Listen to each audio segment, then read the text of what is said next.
আপনাদের মাধ্যমে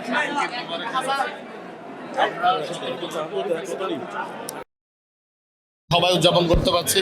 আমাদের নেতাকর্মীরা যারা মাঠে আন্দোলন সংগ্রাম করেছিল, যারা বিভিন্ন মিথ্যা হামলা মামলায় জর্জরিত ছিল, তারা পরিবারের সাথে ঈদ করতে পারেনি। এবার তারা সেই আনন্দ ঘন পরিবেশে তারা ঈদ করছে। তাদের প্রিয় দল বাংলাদেশ জাতীয়তাবাদী দল সরকার গঠন করেছে 2/3 সংখ্যাগরিষ্ঠতা নিয়ে, এবং আমরা দেশ পুনর্গঠনের যে প্রক্রিয়া সেটাতেও আমরা কাজ করে যাচ্ছি নিরলসভাবে।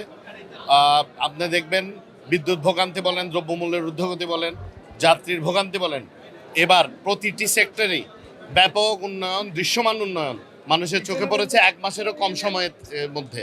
এটি একমাত্র আমাদের গণপ্রজাতন্ত্রী বাংলাদেশ সরকারের মাননীয় প্রধানমন্ত্রী জনাব তারেক রহমানের অবদান এবং ওনার প্রচেষ্টার ফসল। উনি আমাদেরকে ঈদের মধ্যেও কাজের মধ্যে ব্যস্ত রেখেছেন যাতে আমরা নিশ্চিত করতে পারি জনদুর্ভোগ যতটুকু কমানো যায় অতটুকু।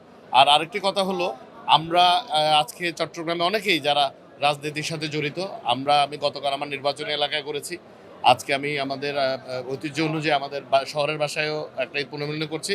কিন্তু একই সাথে আমাদের যে সম্মানিত সংসদ সদস্যরা আমাকে দাওয়াত জানিয়েছেন, আমি মনে করেছি প্রতিটি সংসদীয় এলাকায় আমার সাথে আন্দোলন সংগ্রামে যারা সহযাত্রী ছিল তারা ওখানে উপস্থিত থাকবে, তাদের সাথে দেখা করতে এখানে আসা, এবং খুবই ভালো লাগছে। ধন্যবাদ। ঈদ মুবারক।